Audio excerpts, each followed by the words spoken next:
Hello and welcome back. My name is Andrew. And I'm Cole, and this is CTRL-AC.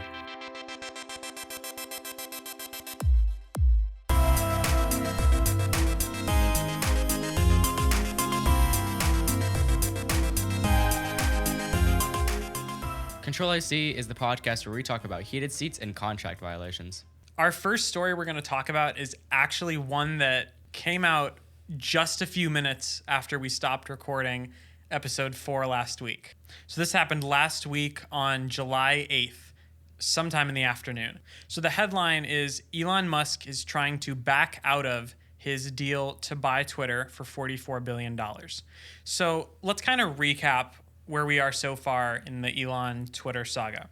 So Elon Musk, the CEO of Tesla, CEO of SpaceX, is probably the most influential person on Twitter. He has, as of right now, 101 million followers, and he tweets everything from product release dates for his companies to memes and random thoughts that he has. So his Twitter account's definitely fun to follow.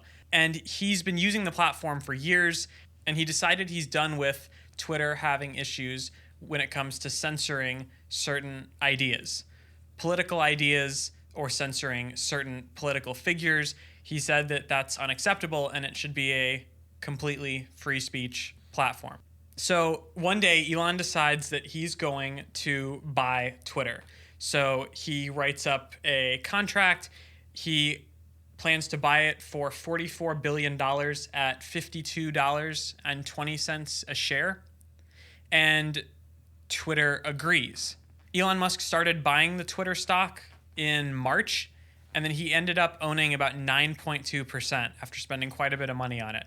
He disclosed these holdings and then was offered a seat on the Twitter board, which he actually declined. After this, Twitter accepted his deal to buy at $44 billion. And Musk said he would prioritize free speech as well as the elimination of bots. That's a big deal if I'm getting rid of bots. Yeah, the bot problem on Twitter is really bad. He estimated that I think it was 5% of Twitter's user base was just bots. Really? Which is a significant number. If you've ever looked at a famous person's tweet, like within minutes of it going out, it has like 100 comments and they're all bots. Like it's a serious problem the platform has. And Elon said that him buying Twitter would allow him to solve this problem. So on May 15th, Elon said that the deal was being put on hold because he believed that the bot problem was worse than what Twitter was saying, and Twitter was not giving him the proper information. So 16.5 million of Twitter's users are bots. 16.5 million bots. 5 of which no longer follow me. So that's a big problem then. Yeah, it definitely is. So it's great that he offered to buy it for the bot problem, and it's great that he offered to buy it for free speech. But isn't Twitter worldwide? Yes. So free speech would cause problems in other countries. Right. And also, you can't be totally, like, ultra free speech, because then you have no content moderation. You have no filter at all. And then you can just, like, plan illegal activity on Twitter. Then it would just become Discord at that point. Because it's right. So But you have to have 30 some million sort people. of content moderation, which I don't know if I don't think Elon has made his stance on that clear. After Elon requested more information, apparently Twitter gave him more, but Elon was still not happy. Elon said that he was not given the proper information about the company to proceed. So on July 8th, Elon Musk told the SEC that he was terminating the contract. So immediately after this, Twitter said that they will sue Elon Musk to force him to buy the company, which is hilarious because That's a big deal. They went from not wanting him to buy it originally to now we're going to force you to buy it. That's a big deal, though. Musk believes that Twitter violated the terms of the deal. Yeah, that's his whole argument. Twitter violated the terms. Twitter should let him off the hook. What terms did Twitter supposedly violate? So he's claiming that they didn't give him the proper information to proceed with the deal. Like what? Do we know? He really focused on information about bots. Like, that's the whole reason behind him backing out of the deal. Musk signed the merger agreement without access to any inside info, apparently, as well. So he kind of went into this blind, and then Twitter didn't give him any information, and he remained blind for as long as the deal stood. So there are two outcomes of this now. So the first is Elon Musk pays $1 billion in fines. So basically part of the contract was if it all falls through, the party at fault has to pay $1 billion. Which is Elon. Which Twitter is trying to argue is Elon because he's stepping out of the deal. Elon's also trying to argue that, of course, it's Twitter's fault and Twitter should pay him $1 billion. The second outcome is Elon Musk is forced to buy Twitter. So apparently Twitter's lawyers are going to either force him to pay the $1 billion or force him to go through with the deal. Do you think that if Twitter makes Elon pay the $1 billion to back out, do you think he's going to leave Twitter? He could pull a Trump and start his own social media network. Absolute free speech. But just in the U.S.? I don't know. He could pull that off. Trump was kicked off of Twitter, and he started his own social media network, Truth Social, which failed horribly because there was no content moderation. There weren't many users. That didn't work. But I think Elon could definitely pull that off. The problem is, if you're familiar with Tesla, you know that they don't spend $1 in marketing. Basically, all of their marketing is done on Twitter. Like if Elon said on Twitter, go buy a Model 3, Model 3 sales would immediately spike. Elon has the power on Twitter to say, go buy, $100 in Dogecoin and make Dogecoin go right to the moon. He has the power to just tweet something and literally make Tesla stock like double and make him billions of dollars. Like his influence is crazy. I think he's the most influential person like in the world.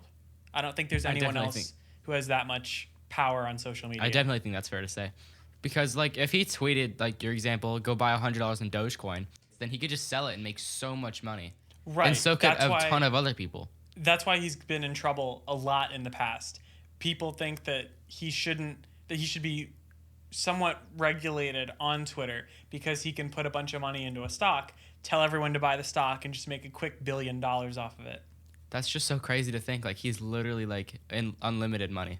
His fans are so loyal too. Like there's a reason why Tesla sells out of the Cyber Whistle or the Cyber Quad. Like every little thing they make. If you watched Tesla's Cyber Rodeo event in Texas from a few months ago, there was this lady in the front row of the audience literally crying when Elon came out. And the whole audience was screaming at him the whole time.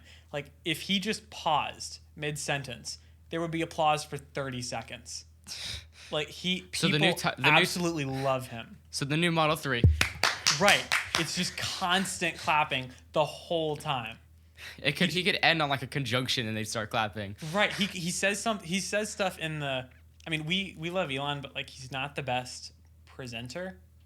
Sometimes he's not the best presenter, and he will like mess up a sentence or something, and like say something confusing, and then it'll just be applause. I feel like he reminds me a lot like Steve Jobs. Like original Steve Jobs? Like like the OG Steve Jobs. So the theory that Ben Shapiro has about this is that Elon wants to dump $8.5 billion in Tesla stock that he has. He can't just dump all of the stock randomly because then Tesla stock would tank and he would lose more money. So instead of randomly selling it, he basically attached it to a reason. So he said, I'm selling the stock to get money to buy Twitter. And everyone was like, okay, and the stock didn't crash. So he went into this agreement to buy the company and then said, if you breach the contract, you have to pay $1 billion. Those were the terms. So that's actually a really good deal for him. So he can liquidate the $8.5 billion in stock without tanking Tesla's stock price, and it only costs him $1 billion from violating the contract. So basically, Elon just has the intelligence to work the stock market. Yeah, he's basically playing the whole world. He's playing Twitter. He's playing Tesla. He's figured it out. He's beat the algorithm. He's out of the simulation. Basically, yeah. So yeah, it's a very smart move by Elon.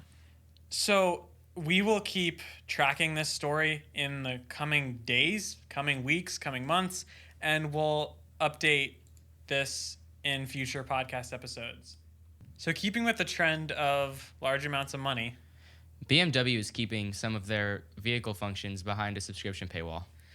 yeah, so remember a few weeks ago when we talked about your mom's Sienna? Outrageous price for her auto start. Yeah, and how she has to pay a monthly subscription for a feature already in her car. BMW heard our podcast and they liked the idea, clearly, and they implemented that on their new cars. That was a joke. So now in your BMW, which I will say, BMWs are pricey cars. Like, not everyone, Yeah, like, for real. not many people drive a BMW. They start at, like, an M3 starts at $40,000 and they go up to well over $100,000. So on the already really expensive car, you now have to pay a monthly subscription for heated seats in your car. That's ridiculous. It is. It's a metal coil under a layer of leather. Right. It's already installed. So BMW is selling an $18 a month subscription to heated seats in a number of countries. I think right now it's South Korea, and it hasn't come to the US yet.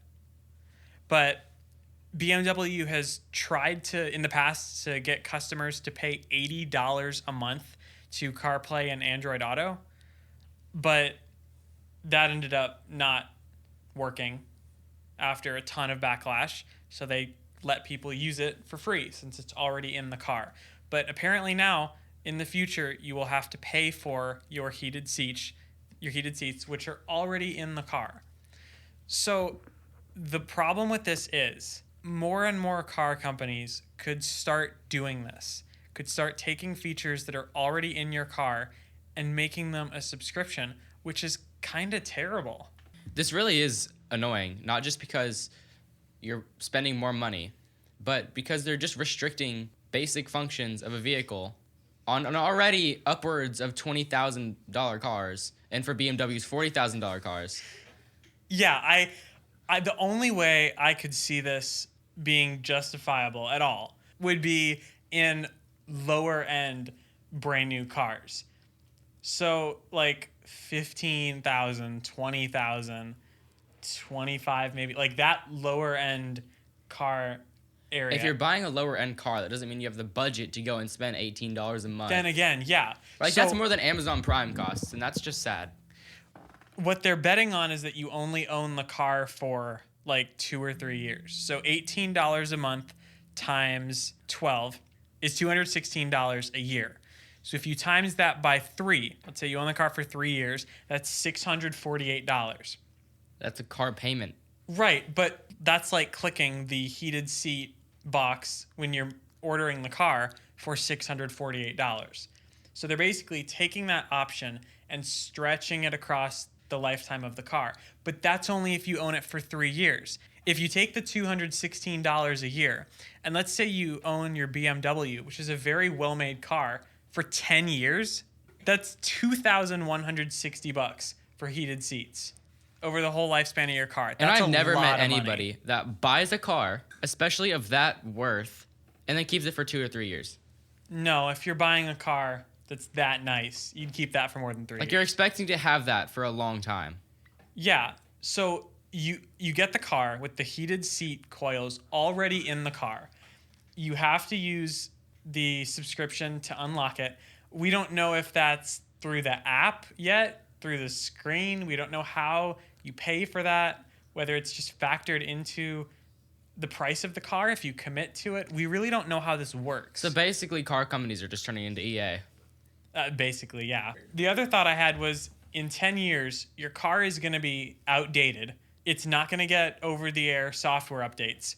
So if the software in your car isn't supported anymore, do you just lose your heated seats once your car is that old? Because you can't pay for it anymore. It's still in the car. But I guess you just lose the feature once your car is, 4 or 5 years old, which again is terrible. Then you just have to buy a new car. That's annoying. I'm sure there will be a way to just turn on the heated seats Like Oh, yeah, if they're in the workarounds. car, there will be a workaround. For sure. Someone's going to make a lot of money on a YouTube video that explains how Yep. to do this. Okay, we're going to take our first break. When we get back, we'll talk about the iOS 16 public beta and early reviews of the new MacBook Air.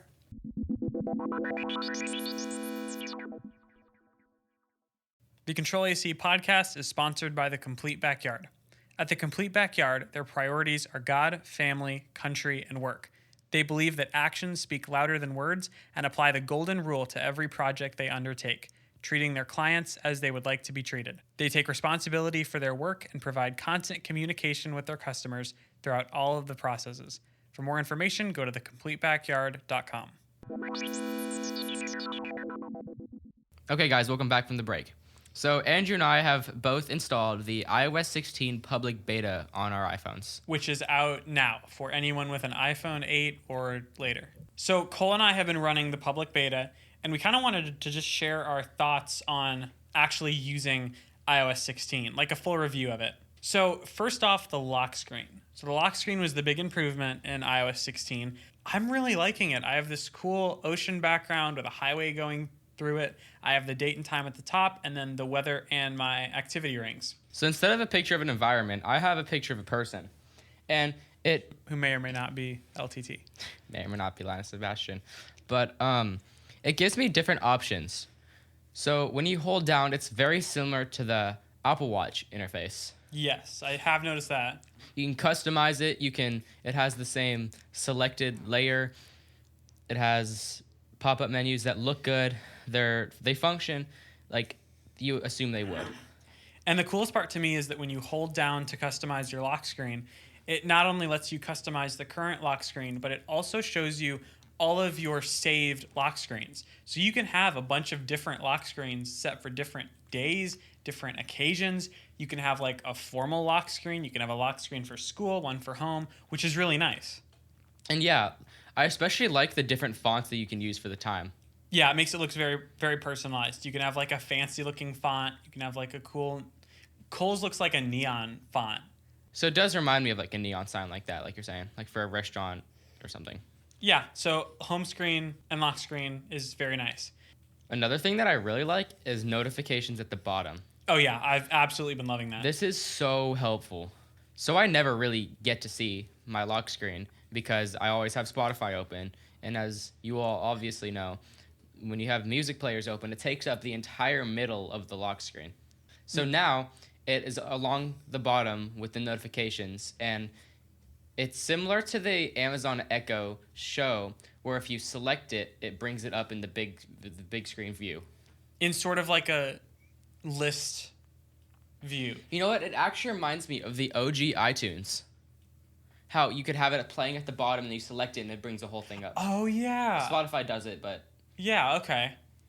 So yeah, now when you have a song playing, it can either be a full screen lock screen thing, like the album art takes up your whole lock screen, and it kind of, like on Spotify and Apple Music, if the album color, like for example, has a lot of blue in it, the outsides of the app will be like blue. Like the app, the now playing screen kind of takes on the color from the album art. And the lock screen does this too. And then you can tap the album art and it all shrinks down into this one little now playing bar at the bottom of your lock screen, which is really nice. And then also when you set a timer now, you can have a timer thing that constantly is updating on the bottom of your lock screen. Yeah, that is really cool. And another thing that I have, the only widget I have is for battery percentage. So when you look at your phone, your battery doesn't tell you the percentage without you having to swipe down from the top, right? Yeah. So you have your battery percentage as a lock screen widget? Yeah, it's right below my time on the left. What I do wish is that you could center the widgets. You can't. If you have one, you can center them. And then if you have two or three, they just kind of move out to the side. Not if it's a just single rectangle one. You can't Oh center yeah, it. if it's a rectangle widget, it automatically goes to the left side. You can't even bring it to the right. That's really the only thing I don't like about it. Yeah. There right now in terms of apps that have widgets on the lock screen, it's only Apple apps. So I have the battery widget, clock, fitness, home, news, reminders, stocks, and weather. As time goes on, there's an open API for this. So more and more companies will have their own lock screen widgets, which would be really nice. Overall, though, I think this really makes the iOS lock screen look great. It does look really polished. Yeah, I've shown this to several people, and they've actually been surprised. I think that customization is kind of catching a lot of people off guard because for 15 iOS updates, we've just had the same old lock screen. I guess this all started with iOS 14 when Apple let you do the custom app icons and widgets. And I guess since then, we've now gotten more and more customization each year. Mm-hmm. A few other things in the iOS 16 beta, the Spotlight search is really snappy now, which I like. The animation when you swipe back from something is really snappy, specifically in messages. Speaking of messages, we now have the unsend and edit features in iMessage. Right now, this only works if the person you're texting also has the beta. So Cole and I can only do this with each other. And so far, I guess it works fairly well. It definitely could use some polishing. Like recently today, I was having problems with my messages app. I would send a message, but the message would be blank and it would just disappear. And then I had to send another message again for the apps to show up. And then as far as like unsending and edit goes, that's been fine so far, I guess, just between you and I. I've also had some thermal throttling issues in battery life. Oh, yeah. So my battery life on iOS 16 beta has been horrendous. Like, absolutely terrible. My phone is getting to 50% by like 2 p.m. And that's not how it used to be at all, even on 15.6. I mean, my 12 mini already is not above 50% by 12 o'clock. Like, even with 15.6, it was still like, unless I woke up at 10. Yeah. But like, if I get up at 7 o'clock in the morning, it's not at 50% by 12. It's at 30, 35-ish. But it's been dying in 2 hours. Yeah, it's almost unusable. Like, I leave it plugged in, and when it's plugged in, it gets really hot. Yeah, thermal performance has been bad, too. The brightness has been limited at some points when I'm playing a light game, or even just, I was on the Amazon app the other day, and after like 45 minutes of using the Amazon app and using messages, my phone dropped like 20% battery, and my phone was burning hot. So if you're listening and you're kind of wanting to try out all the new features, if you don't rely on your phone super heavily, I guess I would say go for it because it's one of the more stable public betas that we've seen.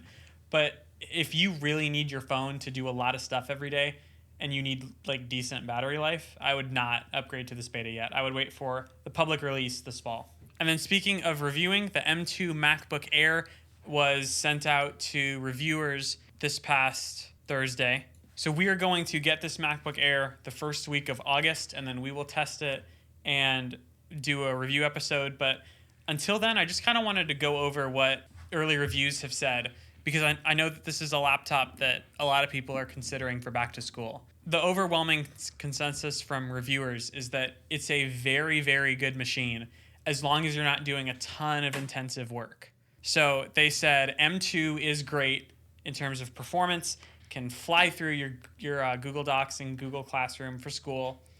It can handle video editing, can handle a lot of stuff, almost anything you throw at that. And it also puts up like the highest single core score in Geekbench, like I think only losing to a 12900K, which is a chip that uses a ton of power. 16-core processor. Yeah, so this is nearly the fastest CPU you can get in terms of like light everyday computing. So, as the name suggests, it's the MacBook Air, so it doesn't have a fan. So, there's obviously thermal issues with this laptop. Sometimes. Yeah. In normal use cases, reviewers aren't seeing any thermal throttling. Yeah, The Verge's review said that during everyday tasks like multiple Chrome tabs, Spotify, Gmail, things like that, the bottom of the laptop wasn't even warm to the touch. Which is very good. Yeah, especially for this laptop, because the Airs have always run a little hot. Last year's M1 Air was not too bad in terms of thermals. Our producer Aiden is recording this episode right now on his M1 Air, and he's had a pretty good experience in terms of thermals. So we're going to have Aiden on for a second. So like I said, Aiden has been using the M1 Air for heavy tasks for the past year. And if someone's a student or anyone doing light stuff looking at the new M2 Air to buy right now, Do you think they should just go with the M1 Air instead? Is that enough for most people? Yeah, actually. So it's actually a great computer, but I made a huge mistake by going with 8 gigabytes of RAM instead of 16. 16 will make all the difference. And in terms of thermals, it actually takes a lot to overheat it, but when it does overheat, all I have to do is shut it down for a couple minutes, and then it gets right back to normal. In normal everyday tasks at school, like Chrome and Spotify and Oh, it docs crushes and stuff. it. Yeah, absolutely. It's great. So you don't, so people don't need to get M2 then just for day-to-day stuff. Correct. So an M1 Air with 16 gigs of RAM is the same price as the base M2. I wonder if that's worth it to people more than the upgraded M2 display and design. Are you talking about like 8 gigabytes on the new base model? Yeah, 8 gigs on the M2 is the same price Oh, as no, 16 I on would M1. 100% go with the M1 16 gigs. 100% any day. Interesting. So yeah, if you're looking to buy the M2 Air, which is actually, we're recording this on Friday, July 15th, so you can go ahead and buy the M2 Air now. If you're only going to get the base model of the M2 Air, I would look at, like Aiden said, getting the M1 Air with 16 gigs of RAM. You just don't want to make the mistake of going with 8 gigs of RAM and then not being able to turn back unless you want to grab another computer. Especially if you're going to be keeping this computer for, Right. 2 or 3 years of high school or college. Right. Well, thank you, Aiden. It was nice having you. Yeah. We're going to take one more break, and then when we get back, we'll talk about the Nothing Phone reviews and a really interesting D-brand skin.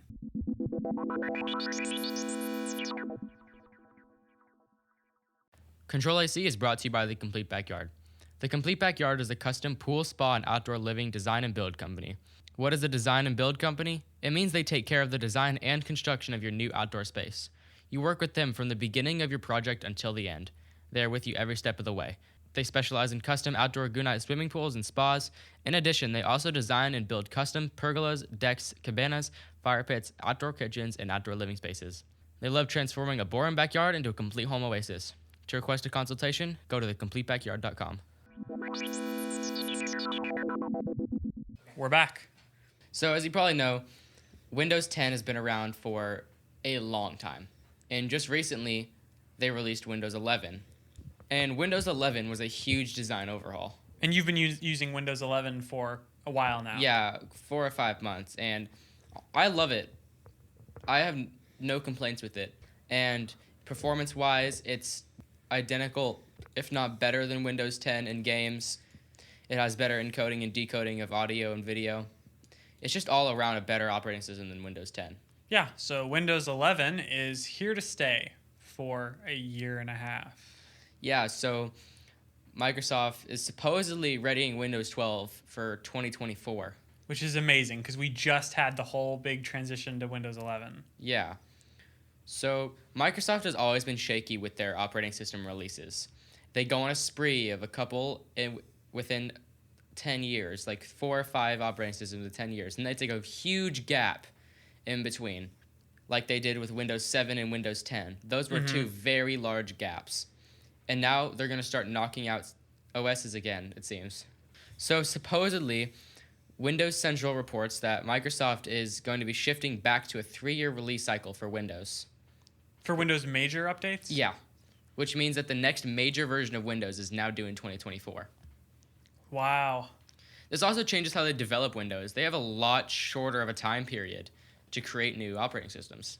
Right. It took Compared them to 10 years. 20 years for Windows Yeah. 11. So do you think this is partially because of macOS? Because of how often the design language changes in macOS? Do you think they're feeling any pressure there? I feel like there is definitely some motivation from Apple just so they can be competitive in the operating system space. To keep a fresh design Yeah. on Windows laptops every few years.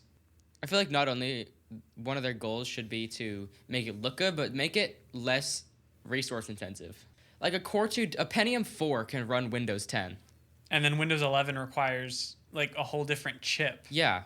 Like I'm pretty sure you have to have a 3rd gen processor or higher. And that security chip. Yeah, right? and TPM 2.0. So if you don't have that TPM. on your motherboard, you have to find ghetto workarounds that don't work very well. So support is not great on 11. Mm-mm. For older systems. But for new systems, I've had no problems with it. I've installed it on a couple of families and friends' computers, and it seems to the install process is very smooth. It looks better. It looks different. But yeah, all around Windows 11 is good. But if we can see Windows 12 with a different design, and if it can be a little less resource intensive so that while gaming, you can actually enjoy a little higher frame rate. Yeah. That would Which be is really what software updates are supposed to do anyway. Yeah. Alongside the release of Windows 12, apparently Microsoft still has plans to keep Windows 11 updated and running well, which is refreshing to see. Especially considering that after running Windows 10 for, 7 years now, they're dropping support in 2025. Yeah, wow. And that's going to be a huge problem for people because not everybody with computers has the budget to upgrade to a whole new computer. No, and the Windows 11 system requirements are pretty high. Yeah. Or at least significantly higher than the Windows 10 were. I know multiple people who are still running early 2010s dual-core processors that have just fine. They have no problems. Especially for everyday use cases. And once it drops support, they're not getting security updates. So, like... Oh, right. So people that are older don't have, the knowledge to update their computer with security that's workaround, with firmware and BIOS updates. That's very difficult to do. So we're just going to end up with a lot of people stuck on unsupported, unupdated Windows 10 for a while. Yeah, which gives a lot of people access to computers. There have been numerous accounts of people losing bank account information and identity theft from Windows 7 from when they dropped support. Wow. Because there's no security concerns there anymore. You think they would have learned their lesson then? Yeah. If they're going to drop a new operating system, minimum 10 years of still supported security updates. Not performance, but just security. They need a 5-team security. Just so you can safely use the computer in 10 years. A 5-people security team for Windows 10 for the next, till 2032. Yeah. And then they can just drop it, which is totally fair to say. A lot of older people, like you mentioned, will buy a Windows computer and then just keep it forever. Yeah. And they don't really have the need or the option to go out and buy a new computer that supports Windows 11, so they're just going to be stuck on unsupported 10 forever. But I guess we'll see where Windows 12 takes us with minimum requirements and performance. So our last story we're going to talk about is Nothing again. Yeah, we like to talk about Nothing. We talked about the Nothing Phone 1 in our 3rd episode, I believe, and that was when reviewers were only allowed to review the back of the phone. So now reviewers have gotten the whole phone to review. They can review the software, the performance of it, and the Nothing Phone 1 isn't that bad. No, it's actually a fairly good phone. Coming with the base model of 8 gigabytes of RAM and 128 gigs of storage, this is already a good phone. Yeah, those are good specs to, right off the bat. It's a 6.5-inch 1080p OLED with 120 hertz refresh rate, which is actually pretty good for a $450 phone, which is the price of the Phone 1. 120 hertz OLED for $450 is better than OnePlus Nord. It's better than Pixel 5a. It's better than the Galaxy A series. This is a very heavy competitor, I feel. Yeah, and it also offers 1200 nits of peak brightness too. That's really high. Which is really good. There's an under-display fingerprint sensor. Reviewers say it has pretty snappy performance, and it also gets 4 years of promised software updates. That's helpful. From a startup phone company, which is very promising. So they won't just drop the phone the second they release a new one. Right. The only bad thing that reviewers are saying is that the battery life, I guess, is not amazing. But then again, it is a fairly small phone. And then the other risk with this phone is it's just a brand new company. Yeah, so we don't have any track record of, we don't know how longevity. they're going to deliver software updates. Yeah. We don't know how support's going to be. Or if the phone will overheat eventually and, melt. We don't know exactly what's going to go on long term, but... It has a Snapdragon 778, which is a mid-range Snapdragon chip. Don't expect A15 or Snapdragon 8 Gen 1 performance from this. It does have 5G, but it's not going to be sold in the US, so it also doesn't work on US carriers very well. So it would be better for Verizon. Yeah, it may work on Verizon, but not any other carriers. Not AT&T and not Genesis. Oh no, Genesis. When we're going to see that by the time Windows 12 is unsupported. Oh my goodness. I'm reading the Verge review right now of the camera of the Nothing Phone 1. They say that the photos are vibrant and detailed, but kind of heavy on saturation, although they said it's not nearly as bad as Samsung saturation. So camera seems fine, performance seems fine. You have the cool lights on the back. Like, if you don't live in the US, this is actually a pretty cool phone. It's an enthusiast phone, which we haven't seen in a while. And it's incredibly unique. Yeah, there's no phone that looks like this. And there's a white version, which you've probably seen if you've Googled the phone. There's also a black version, which several reviewers got, which looks really good. The black phone with the white lights is definitely the one to get. If you have a non-Nothing phone, but you want it to look like the Nothing phone, there's a D-brand skin for that. So there's a D-brand skin called the Something skin, and it makes your phone look just like the Nothing phone. I plan on getting this. It's only available for S22 Ultra, iPhone 13 Pro Max, and Pixel 6 Pro. Never mind. So it's only for the top 3 flagship US phones.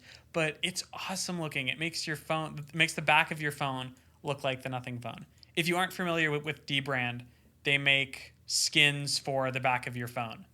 So you apply this to the back of your phone. It doesn't really offer much protection, but it looks awesome. Also in D-brand news, they have a new laptop skin for the new M2 MacBook Air. It's called the Craigbook skin. In our first episode, we talked about a moment in Apple's software event where Craig Federighi was running through a hallway in slow motion, running his hand through his hair, and D-brand basically screenshotted that image and put it on a skin. So you can now have a Craig Federighi MacBook. It's definitely interesting. It looks so good. We're definitely reviewing one. So that is it for episode 5 of CTRL-AC. If you have any questions, comments, concerns, feel free to reach out to us on Twitter. I am at ColdWWWeb. And I'm at UtterlyDrew. And we will see you guys in the next episode. Bye. CTRL-AC is hosted by Andrew Utterback and Cole Weber. And our sound design and music is done by Aiden Perkins. Once again, thank you for listening. And we'll see you next week.